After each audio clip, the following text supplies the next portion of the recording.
Welcome, welcome, comrades. We're back reading from the Stalin book once again. That is Stalin, History and Critique of a Black Legend by Domenico Losurdo. Translated by Iskra Books. You can find it on their website, iskrabooks.org. You can get a free PDF copy. You can also figure out how to get a hard copy for yourself on there. And if you're in my chat now, you can find a link to it right there, which I will pin at the top if you're watching this live. We're on chapter 6 now. Psychopathology, Morality, and History in the Reading of the Stalin Era.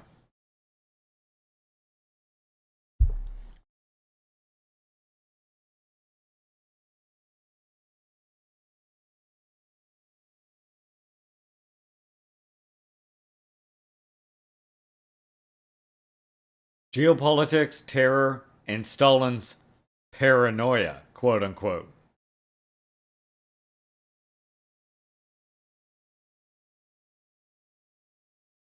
Which approach allows us to better understand the genesis, the characteristics, and the meaning of Stalinism?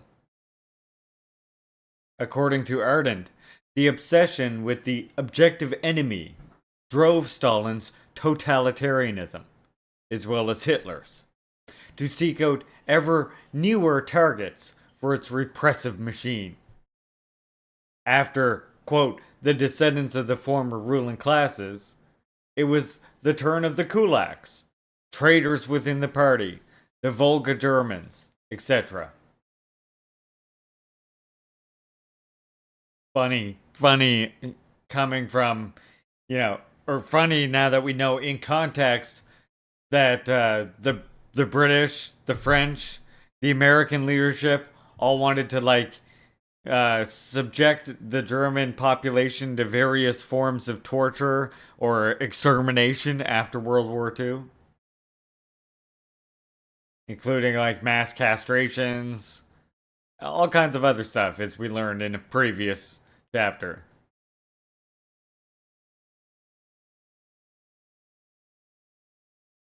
To realize the futility of this scheme, one needs only to reflect on the fact that it could be applied without difficulties to the history of the United States. At the end of the 19th century, it participates in the celebration of the community of Germanic nations or races, USA, Great Britain, and Germany, that are in the vanguard of civilization. Beginning with the intervention in World War I and continuing for decades, the Germans and Americans of German descent become the enemy par excellence. This was the time of the Grand Alliance with the Soviet Union, which, however, after the collapse of the Third Reich, becomes the enemy as such, so that the target of persecution is no longer Americans of German or Japanese origin, but rather Americans suspected of sympathizing with communism. At least in the last phase of the Cold War, Washington can avail itself of the collaboration of China on the one hand, and of the Islamic freedom fighters who feed the anti-Soviet resistance in Afghanistan on the other. But with the defeat of the evil empire, it is the former allies who represent the new incarnation of evil, the freedom fighters, and their sympathizers on US soil and in every corner of the world. Take the road to Guantanamo.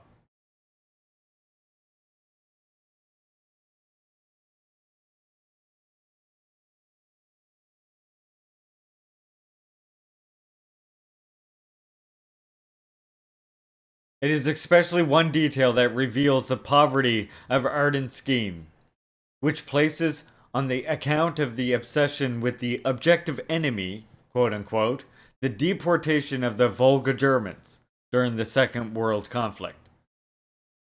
In fact, similar measures had been taken in 1915 by Tsarist Russia, at that time an ally of the liberal West. Above all, immediately after Pearl Harbor, F.D. Roosevelt behaved similarly towards the objective enemy represented that time by American citizens of Japanese origin. To take geographical and military situation of the respective times into consideration, the Soviet dictator's concern seems more justified than that of the American president.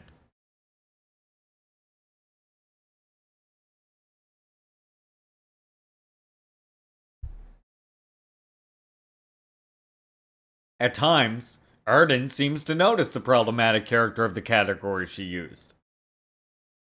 The first edition of Origins of Totalitarianism denounces the obsession with the potential enemy. But as the Second 30 Years' War rages on, and the Soviet people are threatened by mortal danger, only with difficulty can it be considered an expression of paranoia to be on guard against a potential enemy. Later editions of the work instead refer reference to the objective enemy so as to accentuate the psychopathological character of a behavior that continues to be exclusively attributed to totalitarian dictators.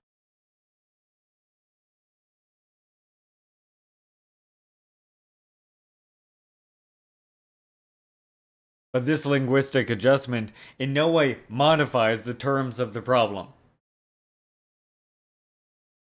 Although she resolutely opposed Nazi Germany and sympathized with the country of the Third Republic and the Great Revolution, at the time of the outbreak of the Second World War, Arden had been imprisoned in a horrible concentration camp precisely in France, and had ultimately suffered such a fate as a result of being deemed a potential enemy or objective enemy. We shall soon see that this category was also operational in Churchill's England, or F.D. Roosevelt's USA.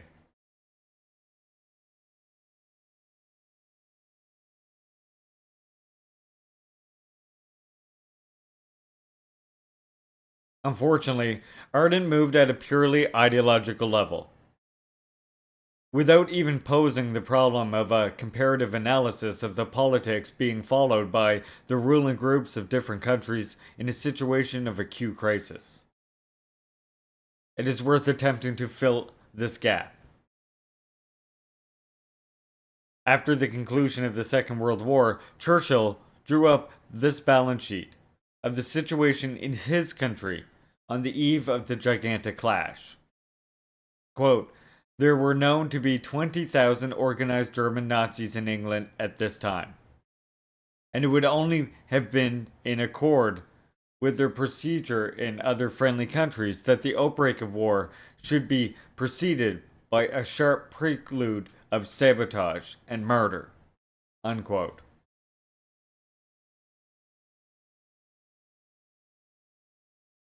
In this way, the statesman justified the policy he had followed during the conflict. When in England, those suspected of the crime of sympathizing with the enemy or with their political system were liable to be arrested.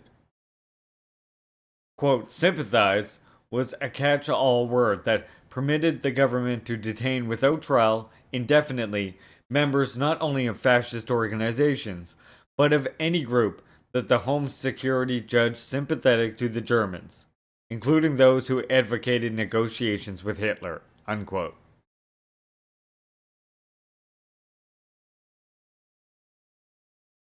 The targets are not only those responsible for actions, but rather the potential or objective enemies.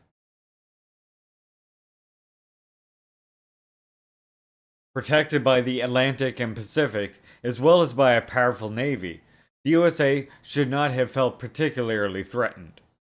But F.D. Roosevelt thus warned, the enemy is not deterred by the ocean. It is necessary to learn the lesson of Norway, whose essential seaports were captured by treachery and surprise built up over a series of years. Unquote. A similar threat hung over the American continent. The first phase of the invasion of this hemisphere would not be the landing of regular troops. The necessary strategic points would be occupied by secret agents and their dupes, and great numbers of them are already here and in Latin America. As long as the aggressor nations maintain the offensive, they, not we, will choose the time and the place and the method of their attack. Unquote.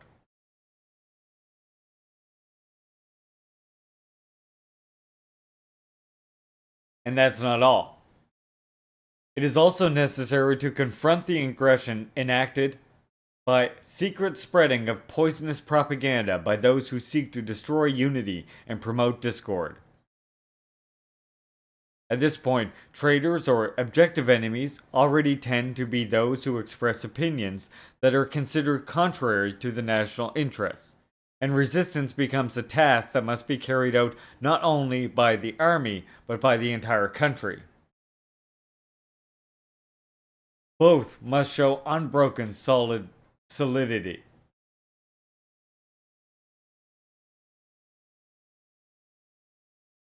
Quote, those who man our defenses and those behind them who build our defenses must have the stamina and the courage which come from an unshakable belief in the manner of life which they are defending.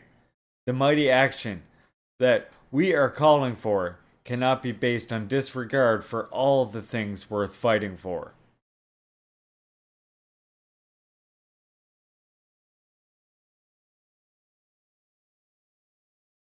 It's the same. That's Hofstadter, 1982.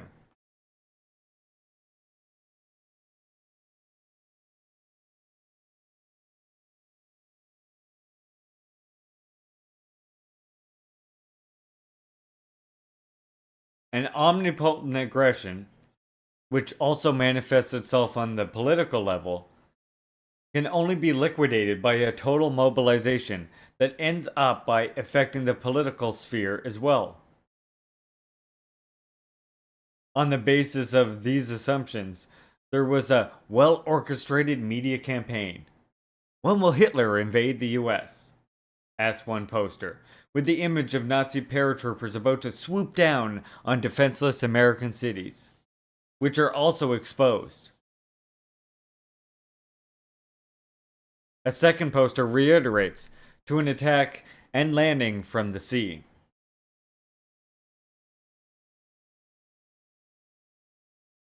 The danger is all the more serious because Hitler's army is here.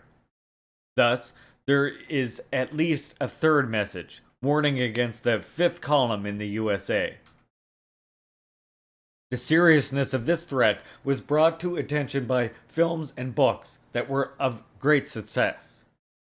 While the Anti-American Activities Committee calculated that there were 480,000 followers of organizations ready to help the invaders. And as in England, also in the United States, the category of agent and enemy accomplice widens to include all those who would like to avoid the involvement or dragging of the country into the war. Yes, they were accused of constituting the Nazi transmission belt, the Trojan horse of the Third Reich, or as F.D. Roosevelt himself put it, the fifth column of appeasement.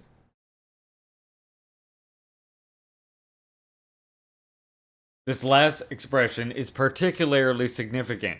It is a political attitude that is synonymous with betrayal, and those who assume it become the target of denunciations, trials, and intimidation. That is, they are, in the final analysis, targeted as potential or objective enemies.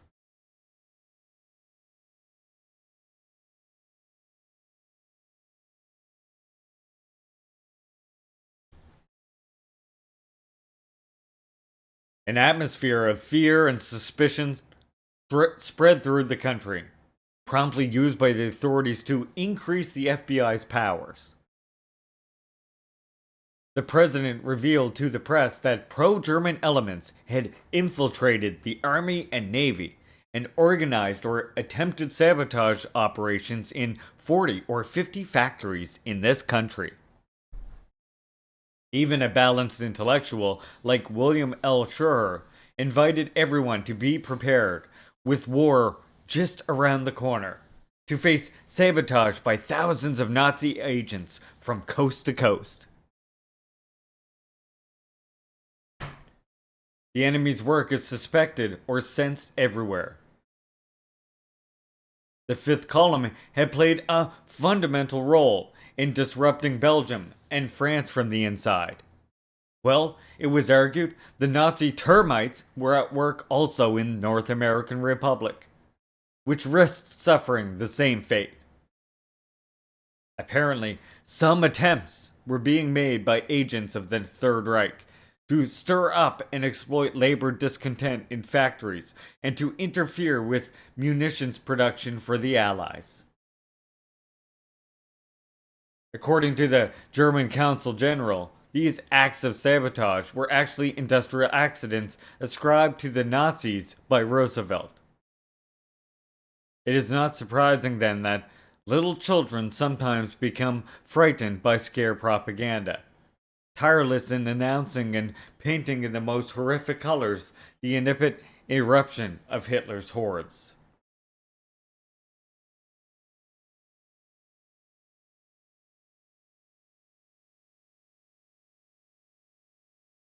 When the US intervened officially in the war, the climate of fear became even heavier.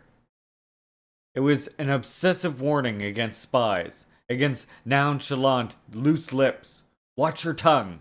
Silence means safety. You can kill even with careless talk. They do not tire of pointing out the war posters displaying the faces of boys on the verge of becoming orphans because of irresponsible chatterers. Again, sabotage. Another poster proclaimed the existence of a new crime, that of misuse of work tools, and showed Mr. Tool Wrecker being charged and taken into custody by a policeman, ACAB.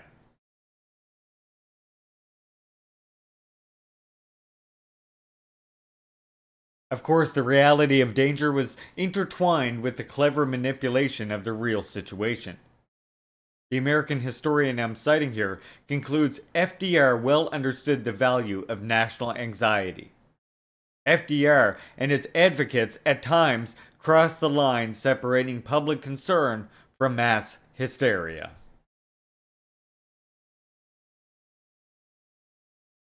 We're in the presence of the constituent elements of the terror raging in Soviet Russia. Undoubtedly here, the phenomenon analyzed in relation to England and the USA are presented in a monstrously magnified form. But is it ideology, paranoid, or the objective situation that plays the decisive role? Beyond the changing, but incessant civil war, geopolitics must be kept in mind.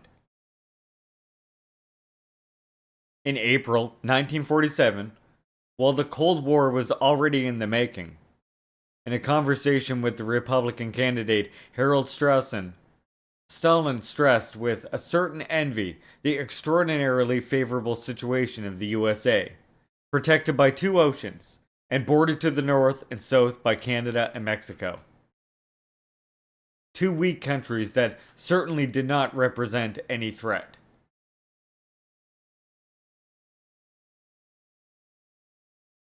Things were quite different in Soviet Russia. One may well scoff at Stalin's paranoia, but we have seen Goebbels note the wide success of German espionage in France and his total failure in the USSR. On the other hand, the enemies of Bolshevism were precisely the first to insist on the pervasiveness of a German fifth column in Russia.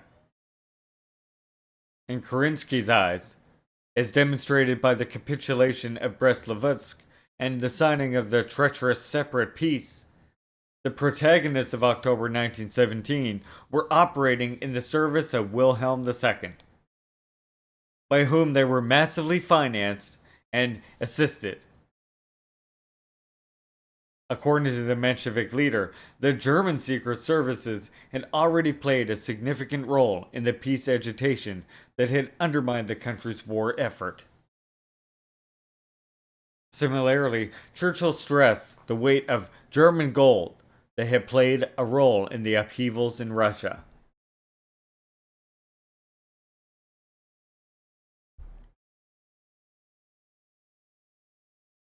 In the present day, going back further, an Israeli historian who came to Soviet Union at the time believes that the hand of Imperial Germany, determined to weaken its neighboring and rival power by any means, could already be seen in the untimely death of 1894 of Alexander III, who died as the result of incorrect medical treatment given to him by his team of doctors, among whom Germans predominated, or in the assassination of 1911 of Prater Stolypin, which took place in the involvement of some high-ranking pro-German Russian officials, or in certain oddities of Nicholas II. His wife was a German princess.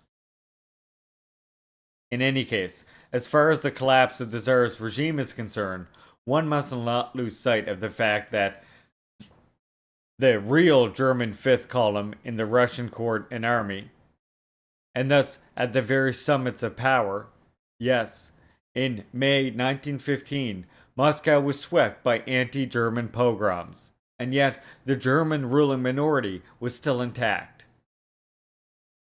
In conclusion, the concept that the Russian Revolution of March 1917 was spontaneously is widely accepted among historians, and some evidence has also been submitted to prove that the idea of a liberal conspiracy behind the revolution succeeded. Meanwhile, other evidence has been ignored. Evidence to the effect that the revolution could have been at least partly provoked by the German lobby, or by the direct intervention of German intelligence, according to a plan outlined by Brogdorf-Ratzow.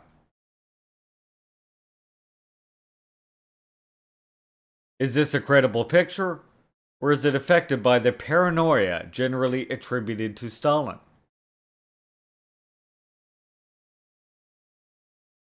One can, however, start from the following premise.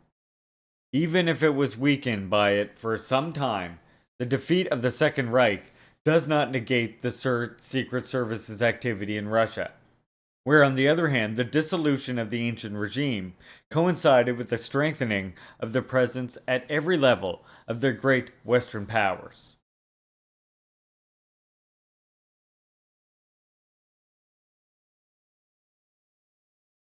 On the whole, it is enough to read a history of the Cold War to realize that the country born from the October Revolution was particularly exposed to the dangers not only of military invasion, but also of infiltration and espionage. In the 1920s, thanks to Russian exiles, collaboration, Britain was able to decrypt coded messages from the Soviet Union, which continued to be the main target of British intelligence services even in the middle of the 1930s. In the meantime, there was the advent of the Third Reich, which, when preparing its aggression, could avail itself of the consummate skills of Colonel Reinhard Gehlen, a master of intelligence, subversion, and deception. Later, immediately after the defeat of Hitler's Germany, Allen Dulles revealed himself to be far-sighted and putting at the service of a nascent CIA, a person who had played a major role in the German attack on Russia in 1941.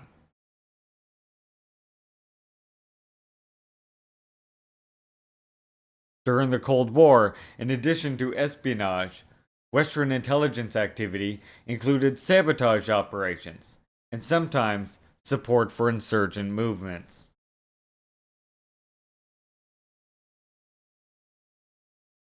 More than 20 years after Stalin's death, the picture does not change.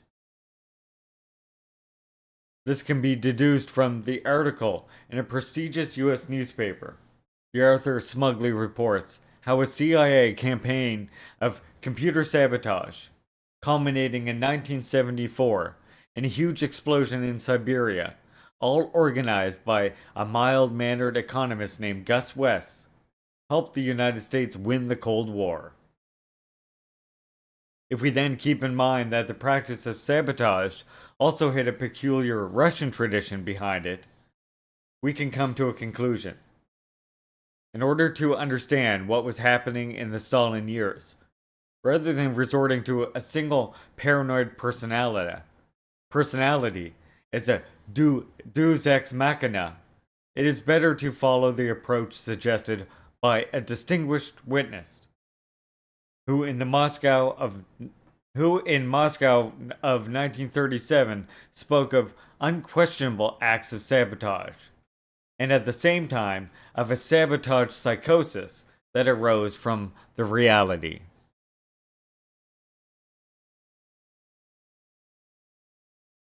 Next part of Chapter 6. The Liberal West's Paranoia.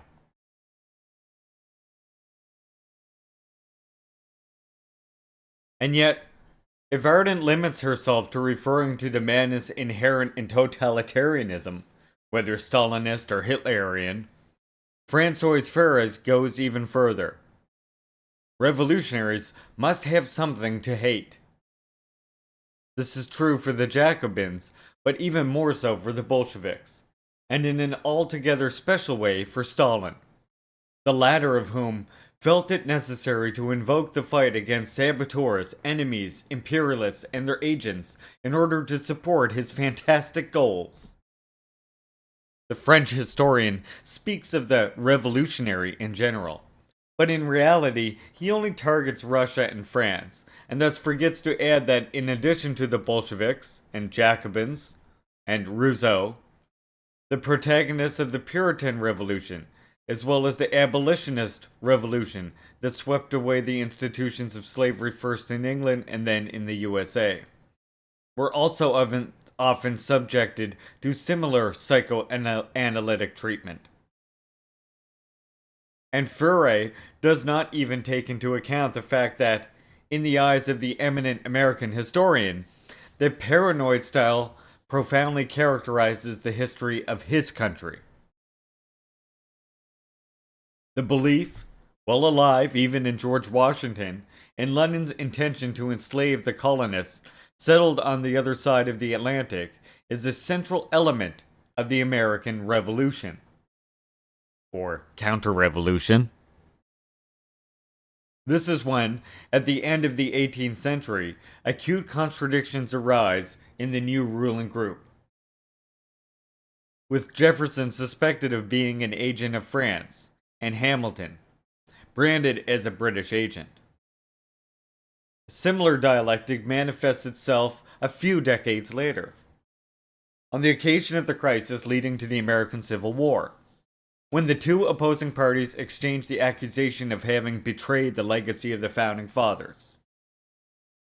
Not to mention the fact that, in Nietzsche's eyes, a disturbed relationship with reality characterizes the revolutionary tradition as a whole, beginning with those Christian agitators, who are the Christian fathers, the church fathers, and even earlier with the Jewish prophets.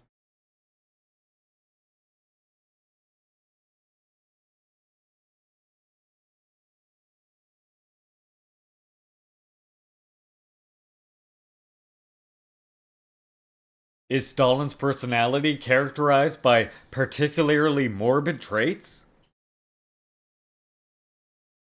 If we start from this assumption, the fascination he exercised on leading personalities of the West would be inexplicable.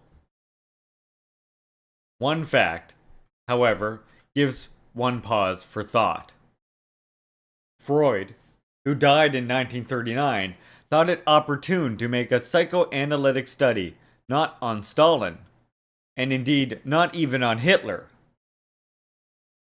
but on Wilson, who was included in the list of those dangerous fanatics who are convinced that they have a special relationship, personal relationship, with divinity. and who, starting from that, believe themselves invested with the providential mission of guiding and transforming the world. And certainly, the statesman seems a little out of the ordinary when, whilst plunging his country into the First World War, despite having the reality of the carnage before his eyes, and despite being moved by substantial material and geopolitical interests, he celebrated the US intervention as a holy war, the holiest of all wars, and American soldiers as crusaders, who are the protagonists of a transcendent undertaking.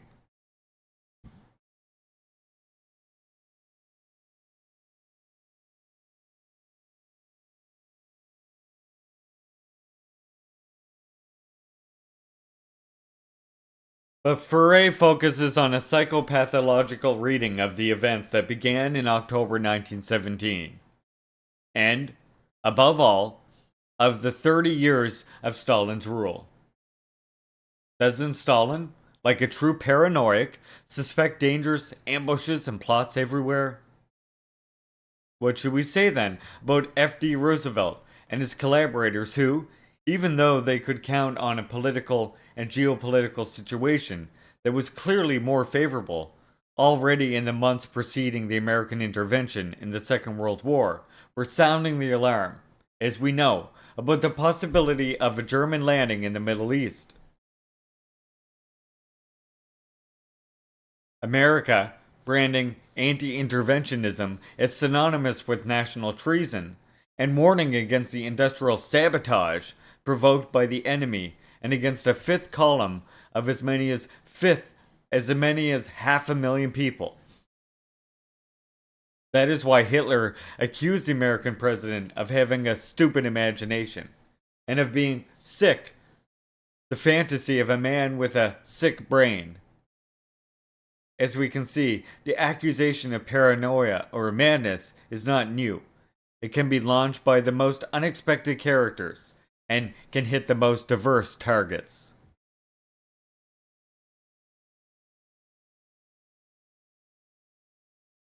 But another consideration is more important. The two conspiracy theories that perhaps have most marked the history of the first half of the 20th century do indeed register the strong presence of the Bolsheviks, not as protagonists, but as targets. And these theories were elaborated and spread with the decisive contribution of the United States. In September 1918, Wilson authorized the publication of documents containing sensational revelations. Not only was the October Revolution nothing more than a German conspiracy, but even after Lenin, Trotsky, and other Bolshevik leaders had seized power, they continued to be in the paid service of Imperial Germany. In fact, the ostensibly dramatic rift that arose on the occasion of Brest-Litovsk Treaty was a stage scene intended to conceal the permanent control over Soviet Russia exercised by the German General Staff. All this was demonstrated by the so-called Seyssen Papers, named after the representative in Russia of the Committee on Public Information, the committee created by Wilson with a view to the total mobilization of information. In support of the authenticity of the alleged documents, and which later turned out to be a sensational forgery, were also authoritative American historians, who later justified themselves by referring to the pressure exerted on them in the name of wartime necessity. It is an affair that has an echo outside the United States as well. In The Cry of the People, Gramsci ironizes, quote, "The two citizens who call themselves Lenin and Trotsky in Russia are two doubles made in German scientific laboratories, which, made as they are by machine, cannot be killed by terrorists, revolver shots. The allusion is to the attack on August 30th, 1918 suffered by Lenin. Unquote. Later, a second conspiracy theory is to explain the October Revolution, which, in addition to the usual Bolsheviks, this time no longer accuses the Germans, but the Jews. After arousing great resonance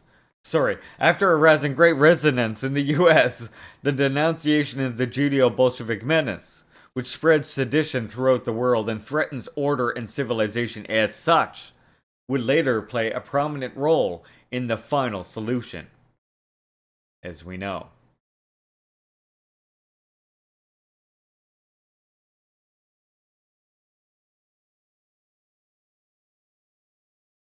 Immorality or moral indignation, the next part is called. If this psychopathological approach is misleading, the reading of the great historical crisis that hit 20th century Russia is no more persuasive.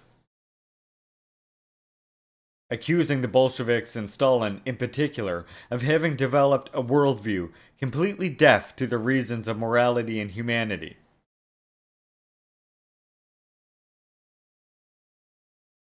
However, if we take the years or decades preceding October 1917 as a starting point, we see that the roles of the accused and the accusers can be easily reversed.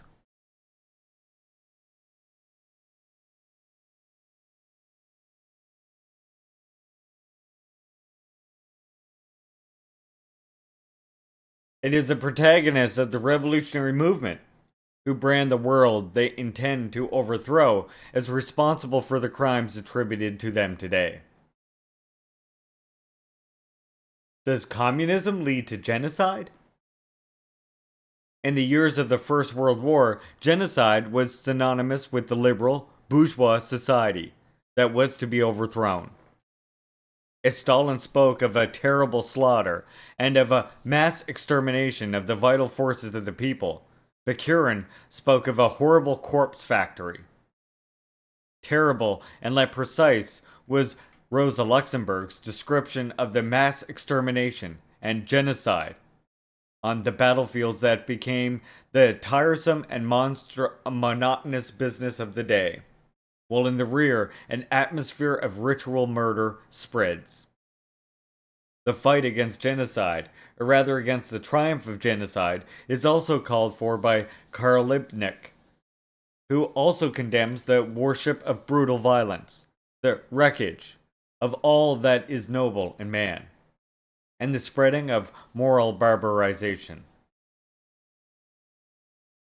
While prompting him to hail the October Revolution, the moral indignation at the unprecedented horror of the First World War led Liebknecht to hope for the emergence of a power in Soviet Russia that was not only solid but also tough, and capable of preventing a repetition of the tragedy and the return of a system already denounced on the eve of war as lacking moral scruples.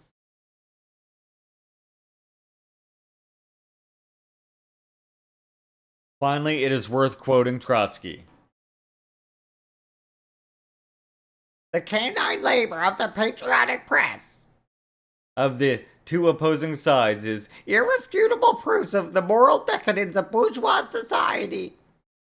yes, one cannot but speak of moral decadence when one sees humanity plunging back into a blind and shameless barbarity. One witnesses the outbreak of a race of bloody madness, to use the most advanced technique for the purposes of war. It is a scientific barbarism which uses humanity's great discoveries only to destroy the foundations of civilized social life and to annihilate man. Everything good that civilization has produced sinks in the blood and slime of the trenches. Health, comfort, hygiene, the usual daily relationships, friendly ties, professional obligations, and ultimately the seemingly unshakable rules of morality. The term genocide is also used with a slight variation by Trotsky, who in 1934 warns against the New World War, against the new recourse to genocide that was gathering on the horizon. Again, on August 31st, 1939, Molotov accused France and England of rejecting the Soviet policy of collective security in the hope of unleashing the Third Reich against the USSR, thus not hesitating to provoke a grand new slaughter, a new holocaust of nations.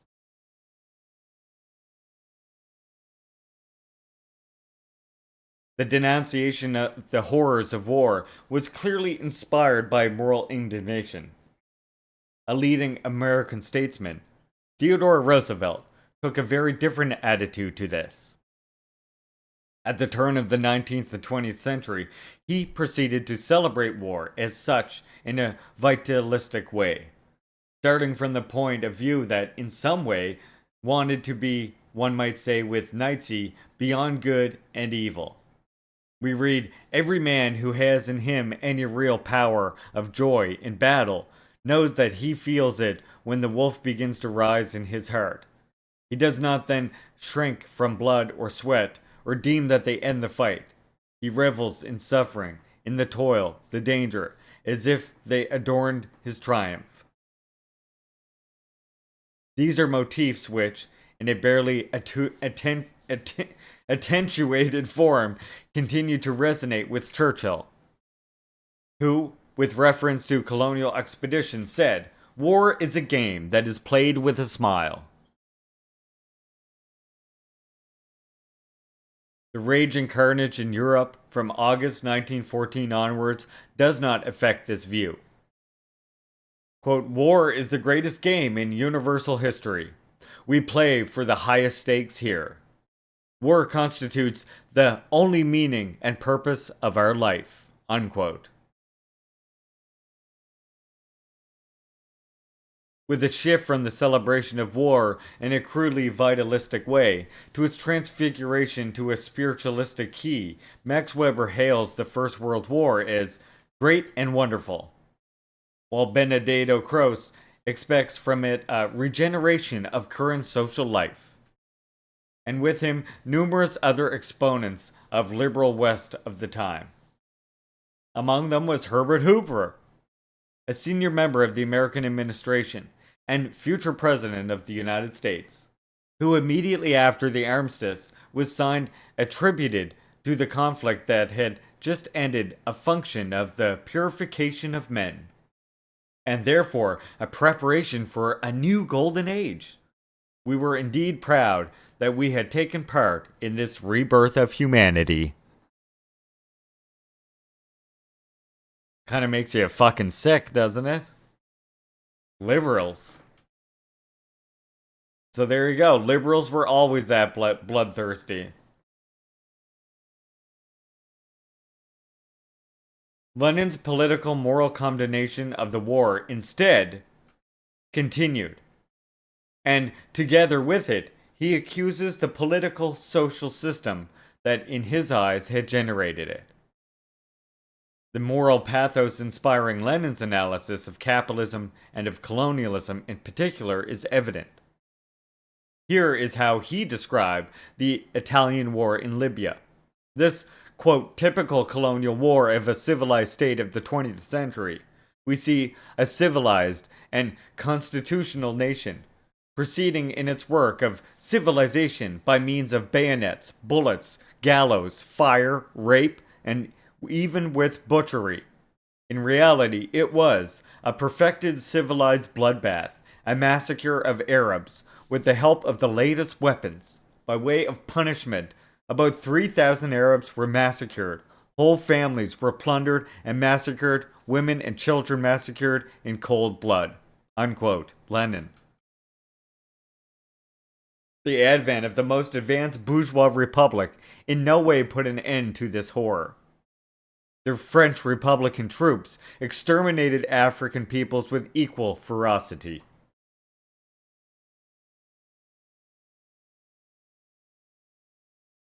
The denunciation of the West's genocidal practices played a central role, above all, in the framework traced by Lenin in the notebooks on imperialism. drawn up by collecting and quoting material taken from the liberal bourgeois literature of the time. Even a year before the outbreak of the gigantic conflagration, a book by a German author reads, quote, "The harder struggle for the existence aggravates hostility among the Europeans and leads to attempts at mutual annihilation," unquote. On the other hand, the policy of annihilation had already become a reality in the colonies. In Africa, the Herero were, quote, "for the most part wiped out" by Germany, in which, moreover, in suppressing the uprisings of the Hottentots, could avail itself of the active collaboration of England. But let us see how the leading country of the liberal West of the time behaved in its colonies. The British exterminated the Tasmanians to the last man. But the Irish are not Tasmanians. They cannot be simply exterminated. Simply being subjected to merciless domination and repression, the black citizens in South Africa were seen as multiplying at an alarming rate. Many settlers positively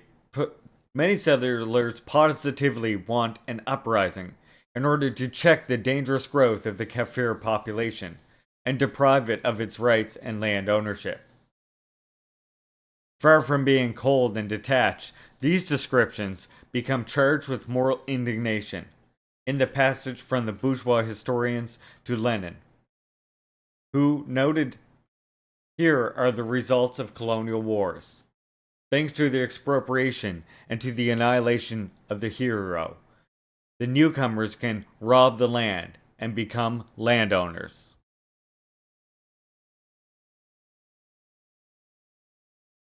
Stalin's reading of colonialism is no less charged with moral indignation. In contrast, Theodore Roosevelt seemed to respond in advance to the denunciations of the slavery and genocidal practices taking place in the colonies. Quote, "Most fortunately, the hard, energetic, practical men who do the rough pioneer work of civilization in barbarous lands are not prone to false sentimentality.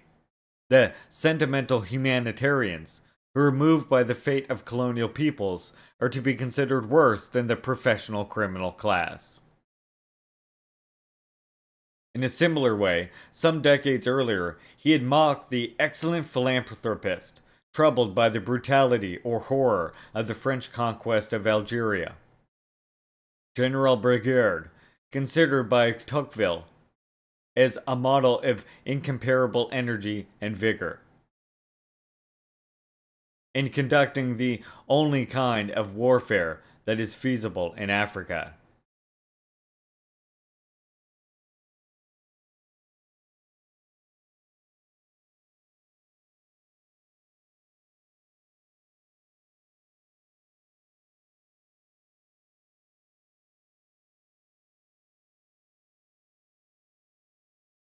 Is communism today synonymous with the totalizing state and with totalitarianism?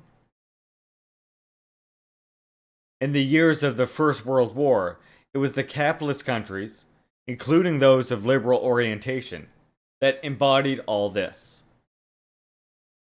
Lenin emphasized the fact that what the impending fraternization at the front lines was, the hateful discipline of the barracks prisons, and that even the rearguard posts have become military convict prisons. In this regard, the Russian revolutionaries stressed the relevance of Engels' analysis, made decades earlier, according to which the increasing militarization and rivalry and conquest have tuned up the public power to such a pitch that it threatens to swallow the whole of society and even the state. In turn, Bakunin, in denouncing the centralization of the barracks state and the iron heel of the militarist state, saw a new Leviathan beside which the fantasy of Thomas Hobbes looks like a child's toy.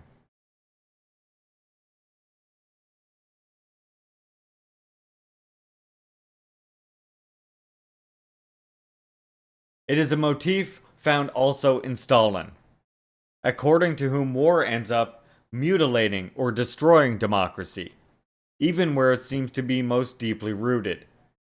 Unlike in Russia, in England, national oppression did not generally take on the monstrous forms of massacres and pogrom. It was milder, less inhumane. But with the outbreak of hostilities, the situation worsened dramatically, as both the Irish and Hindus experienced firsthand. Even Western democracies tended no longer to distinguish themselves from countries characterized by a vicious, inhumane, quote unquote, autocracy. This language could be contrasted with the manly and masterful, two of the most common words in Theodore Roosevelt's prose.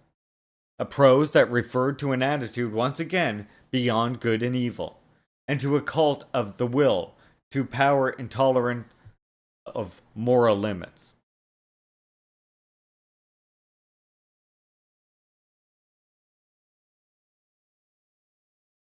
As one can see, the commonplace that likes to contrast the robust moral sense of the liberal bourgeoisie world with the unscrupulous Machiavellianism of the protagonists of the communist movement does not stand up to historical scrutiny. Immediately after the October Revolution, which he welcomed, the young Lucas saw in the historical movement of socialism a radical reckoning with realpolitik. In Benedetto Croce's eyes, on the other hand, the figure odious and ridiculous of the political moralist was embodied in the Bolsheviks, the Russian revolutionaries. They, quote, have opened a great court of justice by calling all people to the examination, in the name of morality, of their war aims, in order to review them, and admit the honest and exclude the dishonest. And so, moralistically proceeding, they have made public the diplomatic treaties, unquote. Speaking, of course, of a famous move as I talked about before, where Lenin published a bunch of secret dealings and diplomatic agreements that were meant to be secret, but, since they overthrew the Tsarist government, they had the ability to print those things.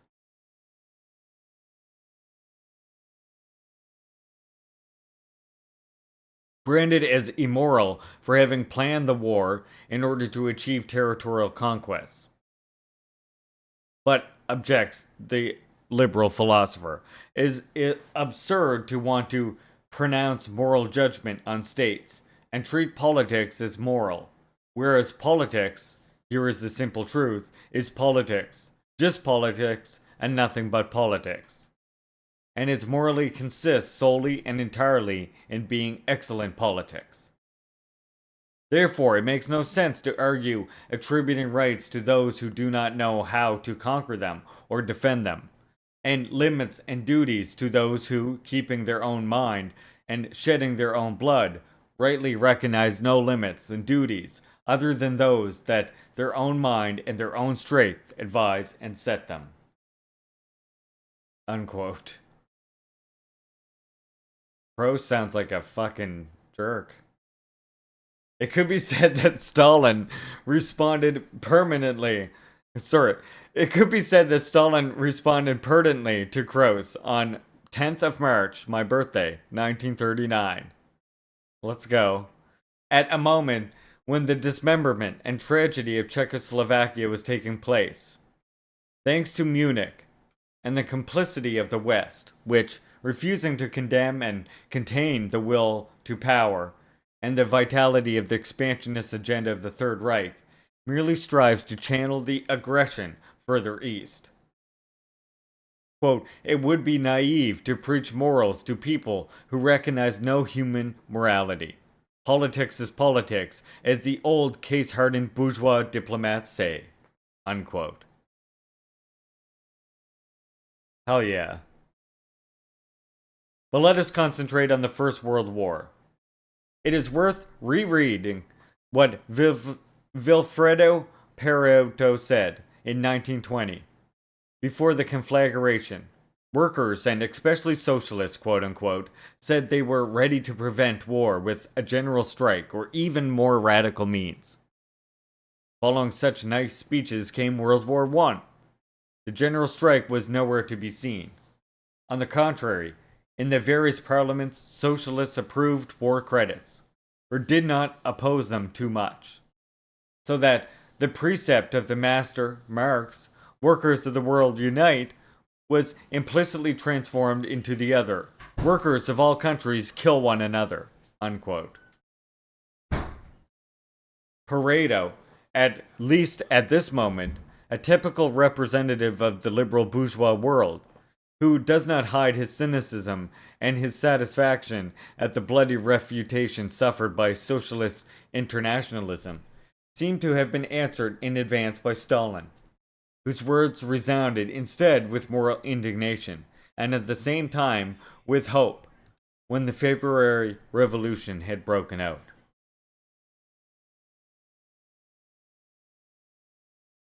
Quote, for nearly 3 years now, the workers of all countries, who were yesterday kin, brothers, and are now clad in soldiers' uniforms, have stood confronting one another as enemies, and are crippling and murdering one another to the joy of the enemies of the proletariat. The Russian Revolution is the first to be forcing a breach in the wall that divides the workers from one another. The Russian workers, at this time of universal patriotic frenzy, are the first to proclaim the forgotten slogan, "Workers of all countries unite." Unquote.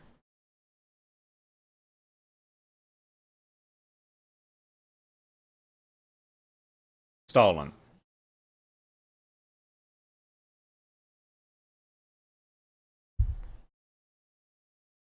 In the new situation that had arisen in Russia and the world, it was possible to relaunch the struggle to put an end to the massacre and to promote mass fraternization of the front on the fronts and the new ties of fraternity among the people. In order to achieve this result, however, it was necessary to go beyond the February Revolution. Life in the trenches, the real life of the soldiers, had developed a new means of struggle, mass fraternization, which was, however, opposed by the provisional government, which called for an offensive and new bloodbaths, and threatened to refer to military tribunals those culprits of precisely this fraternization. It is true, in the clandestine period, the Bolshevik Party and Stalin led the fight against autocracy with very unscrupulous methods, the storming of banks or bank vans. And this is the starting point for the historians who denounce Stalin as a gangster already in his youth. But what about his approach? Let us make a comparison with Churchill, 5 years older than Stalin. The future British statesman began his career fighting and sympathetically describing the wars of the British Empire, even the less glorious ones. In Sudan, they took no prisoners. In South Africa, the conquerors erected concentration camps destined to become a tragic prototype. From such experiences, Churchill began to distinguish himself as a political leader, fighting ardently in defense of the British race and the white race in general. To achieve this result, it was not enough to strengthen control over the colonial peoples. It was necessary to intervene in the metropolis as well. It was necessary to proceed with the forced sterilization of the weak-minded, of the maladjusted, of presumed habitual criminals. In turn, idle vagabonds should be locked up in work camps.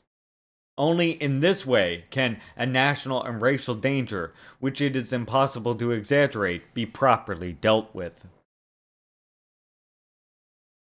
The author, quoting these excerpts, comments thus: as Home Secretary in 1911, Churchill was the advocate of draconian measures that would give him personally almost unlimited power on the lives of individuals.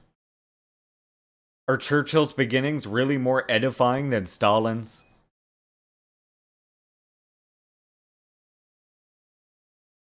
A few years later, from the prison in which he was imprisoned by the Tsarist regime, allied with England. Stalin was dreaming of the fraternization of soldiers and people, while the former was committed to conducting to the end of the war, which in his eyes was called upon to strengthening the hegemony of the empire and of the British race.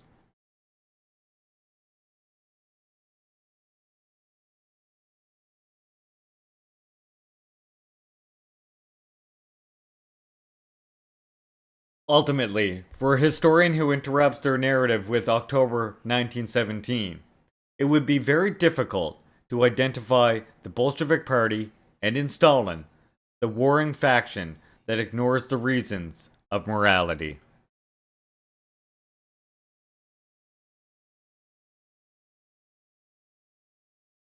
There we go, comrades. We will end this part of chapter 6 here. Next time when we read next week, we'll be reading Reductio ad Hitlerum and its variants.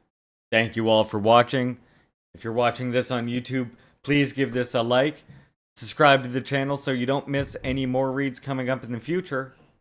And think about joining us on thekick.com. Links are in the description of the video. Thank you so much for watching. Love y'all. Red salute.